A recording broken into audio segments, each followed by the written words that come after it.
Hello दोस्तों, welcome to ICM channel. आज हम लोग यहाँ पे जानने वाले हैं दो शेयर के बारे में। आप इस वीडियो को जरूर से अंत तक देखना। तो पहले हम लोग यहाँ पे जानने वाले हैं डी मार्ट के बारे में। देखो डी मार्ट में आज के दिन भी जो है 2% से ज़्यादा का यहाँ पर गेन देखने को मिला। लेकिन जब चार्ट को देखोगे तो यहाँ पे हम लोग को एक चीज़ तो भाई समझ में आ रहा है कि ऑलमोस्ट 12 बजे के बीच जो है कुछ खास इसका जो है चार्ट पैटर्न देखने को नहीं मिला था। लेकिन फिर यहाँ पर एकाएक जो है गेन क्यों होता है, तो इसका यहाँ पे वजह, इसका एक यहाँ पे न्यूज़ है जो आप लोग यहाँ पे जान लो। देखो जैसे कि हम लोग को मालूम है जो यहाँ पर गेन हुआ था उसका वजह था यहाँ पर CLSA का टारगेट जो है गेन करना। ठीक है, साथ साथ अभी देखोगे तो यहाँ पर फिर से आपको जो है CLSA ने टारगेट को अपग्रेड कर दिया है। मतलब फिर से यहाँ पर जो है CLSA ने टारगेट को बढ़ा दिया है और ये एक गजब का न्यूज़ है जिसके वजह से गेन हुआ है।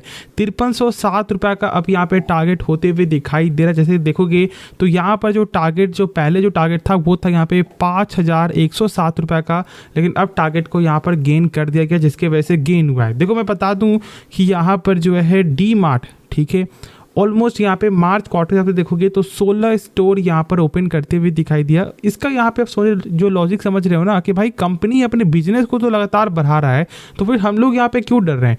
इसलिए मैंने आपके साथ जब इसका रेंज आपको 3400-3300 जब ये स्टॉक चल रहा था, मैंने बार बार बोला था कि इससे अच्छा मौका नहीं मिलेगा। और आज ये स्टॉक देखते देखते कितना ऑलमोस्ट यहाँ पे नहीं भी तो भाई 1000 पॉइंट का तो ज़रूर से गेन यहाँ पर दिखा चुका है। देखो टाइम लगता है, लेकिन जब कोई अच्छी कंपनी जब फिर से गेन करना स्टार्ट कर देता है ना, तो वो बहुत जल्दी ही उसे यहाँ पर रिकवर कर लेता है। अब जब हम लोग यहाँ पर देखते हैं इसका टेक्निकल, तो देखो मैंने बताया था कि यहाँ पर जो 3700 कुछ का जो लेवल है वो यहाँ पर एक इम्पॉर्टेंट जो है आपको रेजिस्टेंस लेवल था। ब्रेकआउट यहाँ पे होते हुए दिखाई दिया, फिर से मोमेंटम यहाँ पे जनरेट होते हुए दिखाई दे दिया है। ठीक है, तो अब यहाँ पे आराम से निश्चिंत होकर जो है होल्ड करो, वही सबसे बेस्ट ऑप्शन होगा। बाकी आगे आपकी मर्जी है, लेकिन कंपनी के फंडामेंटल में बिल्कुल भी शक मत करना। यहाँ पर देख सकते हो कि यहाँ पे 20% का रिटर्न कैपिटल एम्प्लॉयड है। मतलब कि कंपनी जो भी पैसा लगा रही है वो पैसा 20% से ग्रोथ कर रहा है। साथ साथ यहाँ पर इक्विटी के बदले भी जो यहाँ पर रिटर्न मिल रहा है वो भी यहाँ पे 16% का। देखो यहाँ पे यदि बेसिक चीज़ें आप जानोगे ना, तो किसी भी कंपनी का जो है कम से कम आपको नहीं भी तो 12% के ऊपर तो यहाँ पे होना ही चाहिए। और जो कंपनी का आपको 20% के ऊपर है तो फिर कंपनी बेस्ट कैटेगरी में यहाँ पे आता है। और यदि ऐसे भी आप लोगों को समझ में नहीं आ रहा है तो फिर आप क्या करो कि उस पेयर्स के मामले से जो है चेकआउट करो कि भाई कंपनी कौन से सेक्टर में काम कर रही है और पेयर्स का कैसा नंबर देखने को मिलता है। उसके बाद आप लोग को सही से इसके बारे में समझ में आ जाएगा। डेप्ट यहाँ पे कुछ है नहीं, बहुत ही कम यहाँ पे डेप्ट देखने को मिलता है 0.04 का। लेकिन साथ ही देखोगे यहाँ पे इंटरेस्ट कवरेज रेशियो तो यहाँ पर 56.2 टाइम्स है। मतलब सोच सकते हो कि कंपनी के पास 100 रुपया भी कर्ज है तो कंपनी का प्रॉफिट यहाँ पे हो रहा है 5620 रुपया। तो इसी बात से आप यहाँ पर एक बार दिमाग लगा सकते हो कि कंपनी कितनी स्ट्रांग है फंडामेंटल बेसिस से भी। और ऐसे तो यहाँ पे कंपनी के बिजनेस में कोई शक है ही नहीं। ठीक है, तो ओवरऑल इस चीज़ पॉइंट को भी जरूर से मेंटेन करना और निश्चिंत होकर आप लोग को होल्ड करना है।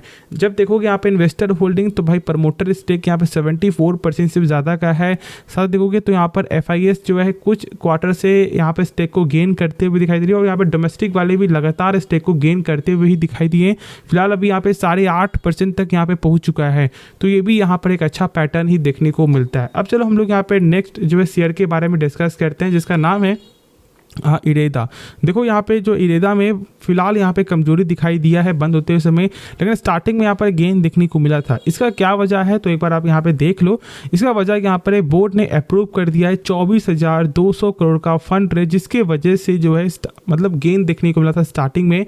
अब मैं बता दूँ कि देखो ऐसे ऐसे यहाँ पे न्यूज़ आते हुए दिखाई देंगे, लेकिन इसका जो इम्पैक्ट होता है ना वो यहाँ पर आपको अभी देखने को नहीं मिलेगा। इसका इम्पैक्ट होगा जब कंपनी इसमें फोकस करते हुए दिखाई देगी और अपने काम को जो बिल्डअप करते हुए दिखाई देगी। ठीक है, जब न्यूज़ कोई भी न्यूज़ आएगा उसका इम्पैक्ट हमेशा शॉर्ट टर्म के लिए ही होता है, या फिर उसका न्यूज़ अच्छा ही क्यों ना हो। ठीक है, लेकिन ऐसे जो कंपनी अपने फंडामेंटल में जो शो करते हुए दिखाई देगी वो यहाँ पर एक इंपॉर्टेंट डाटा में से एक होता है।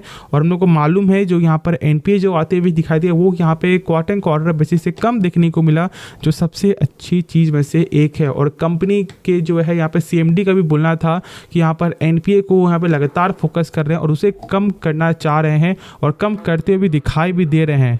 अब उसके बाद देखोगे तो यहाँ पे बहुत सारे एक्सपर्ट का ये भी बोलना है कि 130 का यहाँ पे सपोर्ट है, तो यहाँ पर 145 का देखने को मिलता है आपको रेजिस्टेंस लेवल।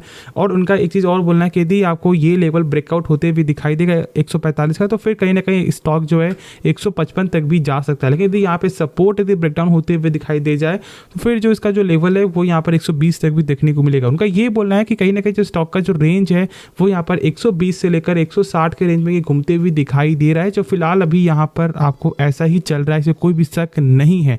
अब मैं बता दूं कि ऐसा क्यों हो रहा है। देखो, जब यहाँ पर गेन होता है तो फिर हम लोग को बहुत ज़्यादा ही आपको मजा आता है कि भाई गेन हो रहा है, पैसा यहाँ पे बढ़ रहा है। लेकिन जब शेयर जब गिरता है ना, तो फिर लोगों का जो डिमांड है वो यहाँ पे कम हो जाता है और फिर लोग यहाँ पे पैनिक होने लगते हैं कि यार क्या करें क्या ना करें, सर यहाँ पे मेरा पैसा फंसा हुआ है। क्यों? क्योंकि बहुत से लोग यहाँ पे टॉप में बाई कर लिए, लेकिन ये तो कोई जानता नहीं है कि भाई टॉप का लेवल यहाँ पे क्या होता है। ठीक है, हम लोग तो यहाँ पे यही सोच कर बाई करते हैं कि चलो भाई आज हम लोग बाई करते हैं तो कल यहाँ प्रॉफिट शायद बन सकता है। तो इसलिए जब चीज़ में जब हम लोग बाई कर रहे हैं तो पेशेंस रखना बहुत ज़्यादा ज़रूरी है और कंपनी के बारे में समझना भी ज़रूरी है। तो जब गिरावट हो तो डरो नहीं, उस समय एवरेज करो यदि आपको इस कंपनी के बिजनेस पे इंटरेस्ट है तो। उसके बाद जब आप लोग यहाँ पे जानोगे कि यहाँ पर जो है 24,200 करोड़ का जो फंड रेज है वो कैसे हो रहा है, तो ये यहाँ पे बोरोइंग मतलब यहाँ पे कर्ज जो है आपको देखने को मिलेगा। लेकिन ऐसा मैं बता दूं कि इनका जो यहाँ पर 1 साल का ये प्लान देखने को मिल रहा है, मतलब ऑलमोस्ट यहाँ पर इतना रुपीज़ जो है ये अपने फंड में लगाते, मतलब ये अपने कामों में लगाते हुए दिखाई देंगे कर्ज ले करके।